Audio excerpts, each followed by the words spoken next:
आराम सी जगह पे ये बनी एक कोठी जो खेतों के बीच में हरियाली के बीच में बनी हुई है, ये कोठी प्रदूषण फैला है। आपको पता ही है आम से घर में जब बच्चा आगे बढ़ता है, कोई आवाज उठाता है या कहीं लगता है कि आज से लेकर उसकी जड़ें काटी दुनिया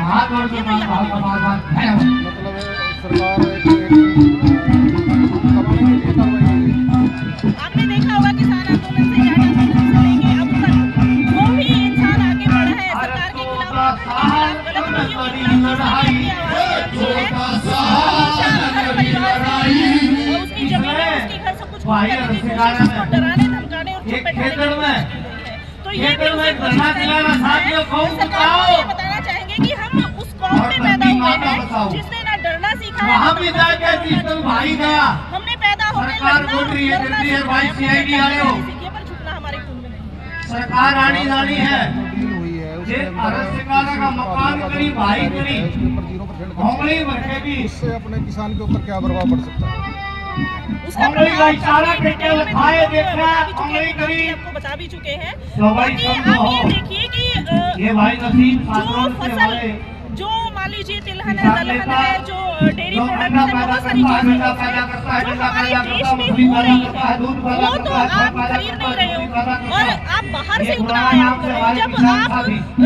लाखों करोड़ों का आयात बाहर से करोगे तो आपके किसानों की फसल को आप कहाँ तक बेच पाओगे या कहाँ तक पहुँचा पाओगे? आप अपने किसानों को खत्म करने की प्लानिंग कर रहे हो। इनकी प्लानिंग वही है जैसे अमेरिका में बहुत बड़ी भूमि का एक किसान होता है, उसके पास ऐसा नहीं है कि जैसे अपने 1 एकड़ का औसत अपने पास ऐसे जमींदार होते हैं, ज्यादा जमीन तो बहुत कम लोगों के पास होती है, पर वहाँ पे बड़ी भूमि के मालिक होते हैं, उनके पास बड़े बड़े साधन होते हैं जिससे वो एक ही खेत लंबा बना के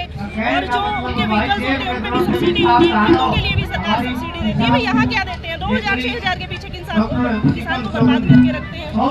फसल बीमा मुआवजा देते हैं वो भी 3-3 साल टक्कर मार के घर में लगा के नाक रगड़ के हमें लेना पड़ता है, हमारा उतना खर्चा तो ऐसे ही हो जाता है। तो ये सरकार की जो है किसान को खत्म करने की चाल है जो कि बहुत ही घातक है और इसके खिलाफ अगर एक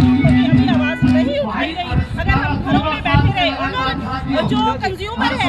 शहरी कंज्यूमर मान लीजिए अगर वो ये सोचता है कि मेरे पास तो जमीन नहीं है, मेरे पास जो आयात से सामान आएगा वो सस्ता होगा, तो ये उसकी सबसे बड़ी भूल है। आपने सुना था ना कि आगे क्या है हमारा अनाज होने वाला है, वो ज्यादा दूर नहीं है, भी पहुंच गया और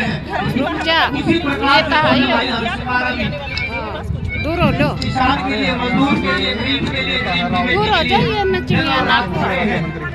उन्होंने कल बयान दिया है खा ले पी ले। किसान आंदोलन था वो सिर्फ पंजाब का किसान आंदोलन था, वो बाकी देश के किसान को जो समान उससे मैं हरियाणा से हूँ, ये हरियाणा से है, ये हरियाणा से है, ये सारे खड़े ये हरियाणा से है। हम सब किसान आंदोलन में थे और आगे थे, बॉर्डर पे छाती तान के खड़े थे, तो हम कैसे पंजाबी नहीं है, पंजाब से शुरू हुआ, पंजाबी लोग घूम के आए, सरदार लोग घूम के आए, वो हमारे साथ आए, हम बैरिकेड तोड़ते हुए आगे बढ़े, सब मिलके पंजाब हरियाणा राजस्थान यूपी एमपी, मतलब कोई ऐसा स्टेट नहीं था कि जहाँ ना किसान तो ऐसे बेबुनियाद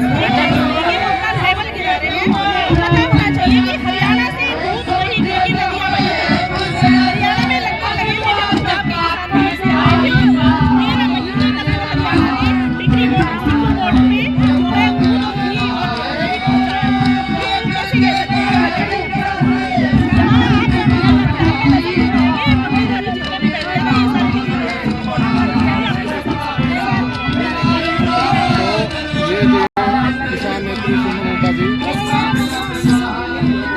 ठीक है जी, करो फिर एक बार।